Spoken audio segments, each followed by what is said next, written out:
में से किस नदी के तट पर बद्रीनाथ का प्रसिद्ध मंदिर है? तो बद्रीनाथ का प्रसिद्ध मंदिर किस नदी के तट पर है ये आपको बताना है। ठीक है, अलकनंदा, भागीरथी, मंदाकिनी और गंगा। ठीक है, यहां पे जो सही उत्तर है अलकनंदा, ऑप्शन ए इसका सही उत्तर है। अब इस प्रश्न के साथ हम लोग डील करेंगे पूरे गंगा रिवर सिस्टम को, और साथ में जो गंगा की ओरिजिन है और उत्तराखंड में जो अन्य नदियां हैं जैसे अलकनंदा, भागीरथी और मंदाकिनी। ठीक, तो इन जो नदियों का जो क्रम है उसको भी देखेंगे। तो चलिए स्टार्ट करते हैं।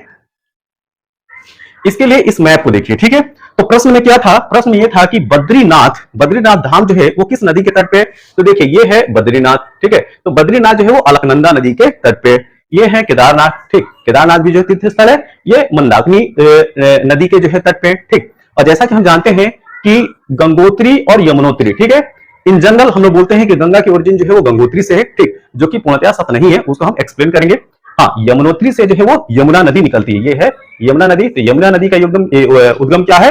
यमुनोत्री है। यहाँ पे थोड़ा सा जो है वो कंफ्यूजन है, उसको अभी क्लियर करेंगे। ठीक है, पहले हम लोग डिस्कस करेंगे अलकनंदा नदी को। ठीक, ये जो आप ब्लू कलर में आप देख रहे हैं मोटे से, ठीक है, ये जो है अलकनंदा रिवर है। ठीक, तो अलकनंदा जो है कब तक अलकनंदा रहती है और आगे चल के ये गंगा में कैसे परिवर्तित होती है इसको देखेंगे। ठीक है, तो अलकनंदा जो है वो सतोपथ ग्लेशियर से निकलती है, मतलब कि सतोपथ हिमानी से निकलती है। क्या?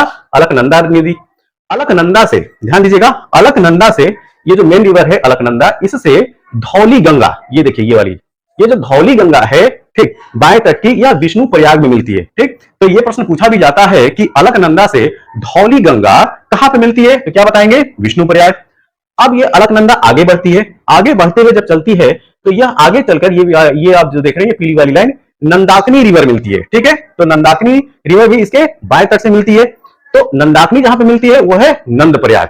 तो अगर आपसे पूछा जाए कि अलकनंदा से नंदाकिनी कहां पे मिलती है, कहां पे संगम है, तो वो है नंद प्रयाग में, इसको याद रखिए।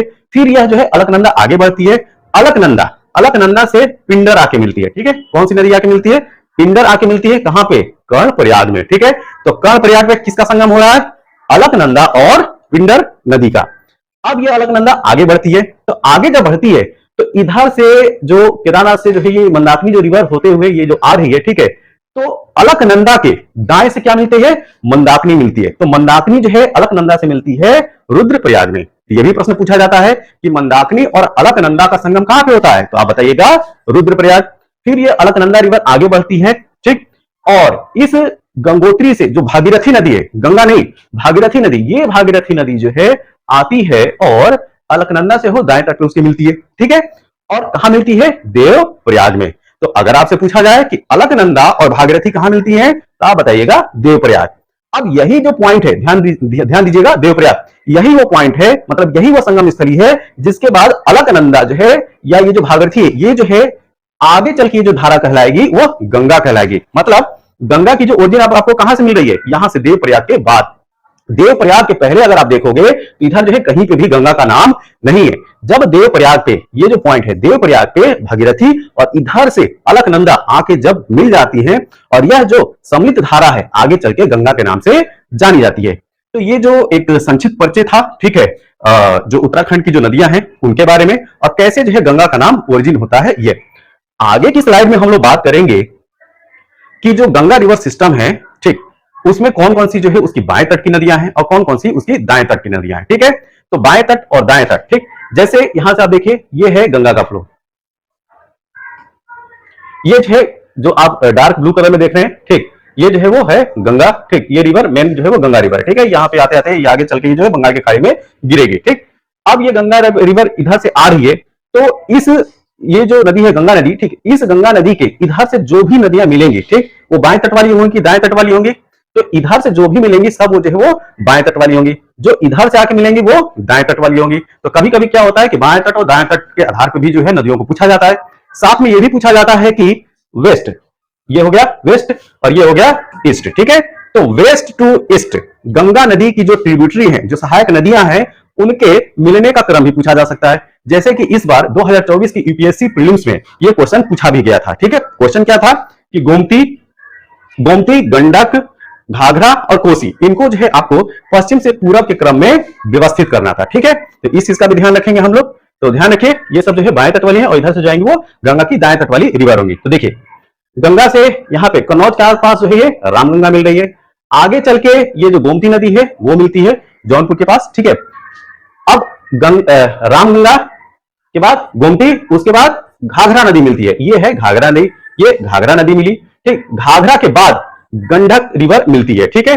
और गंडक के बाद कौन सी रिवर मिलती है इधर, ये है कोसी, जो बिहार की सबसे कुख्यात नदी है कोसी, वो मिलती है। तो ये क्रम क्या हो गया, ये हो गया पश्चिम से पूर्व का, क्या, रामगंगा, रामगंगा के बाद गोमती, उसके बाद घाघरा, गंडक, कोसी, ये सब जो है वो बाएं तट वाली है गंगा की नदियां, ठीक है, सहायक नदियां। अब जो दाएं तट है उससे जो मिलने वाली नदियां हैं, गंगा से जो मिलने वाली जो सहायक नदियां, उनको देखेंगे। उसको देखने से पहले पहले हम लोग जो है वो चंबल रिवर सिस्टम को देखेंगे। किसको, चंबल रिवर सिस्टम को देखेंगे। और चंबल क्या है, मध्य प्रदेश की प्रमुख नदी है, ठीक। तो चंबल, चंबल का ये देखिए, तो चंबल का ये जो फ्लो है इसको देखते हैं, ठीक। तो चंबल के बाएं से जाइए बानस नदी आके मिलती है, तो चंबल की सहायक क्या हो गई, बानस हो गई। इधर दाएं तट से काली सिंध, ये देख सकते हैं काली सिंध और पार्वती, इसकी क्या हो गई, बाएं तट की जो है सहायक नदी होगी। अब ये जो चंबल है वह मेन रिवर कौन सी है इसकी, ये है यमुना नदी, यमुना नदी, ठीक है। तो ये जो मेन रिवर यमुना नदी है इससे आके मिलती है, ठीक। इसके बाद इस यमुना में सिंध आके मिलती है, फिर बेतवा आके मिलती है, फिर केन नदी आके मिलती है, ठीक है। तो सिंध, बेतवा और केन क्या है, इसकी जो है वो सहायक नदी है, किसकी, यमुना नदी की। चंबल भी क्या है, यमुना की ही सहायक नदी है, ठीक है। अब ये पूछा जाए कि यमुना की ये जो है बाएं तट की सहायक है कि दाएं तट की, ठीक है, तो ये होंगी दाएं तट की। इधर चंबल, फिर सिंध, बेतवा और केन, ये सब जो है यमुना नदी की जो है वो सहायक नदियां हैं। और यमुना जो है इलाहाबाद, जो आज की डेट का प्रयागराज है, ठीक, ये जो है प्रयागराज में आके मिलती है, किससे, गंगा से। तो गंगा की सहायक नदी क्या हो गई, यमुना, जो कि कहां पे आके मिलती है, प्रयागराज में, ठीक। और यमुना दाएं से मिल रही है कि बाएं से मिल रही है, यमुना जो है गंगा से दाएं से मिल रही है, ठीक है। ये चीज क्लियर। अब आगे हम लोग देखें इस सोन नदी को देखें, ठीक है। तो ये जो सोन नदी है यह गंगा की दाएं तट की नदी है, दाएं तट की सहायक नदी है, ठीक है। अब ये आगे चल के जो है एक बाएं तट से जो है वो महानदी मिलती है, आगे जो है गंगा जो है वो बांग्लादेश में प्रवेश करती है और ब्रह्मपुत्रा से मिलती है, फिर ये आगे चल के मेघना कहलाती है और अंत में जो है वो बंगाल की खाड़ी में जाके गिरती है, ठीक है।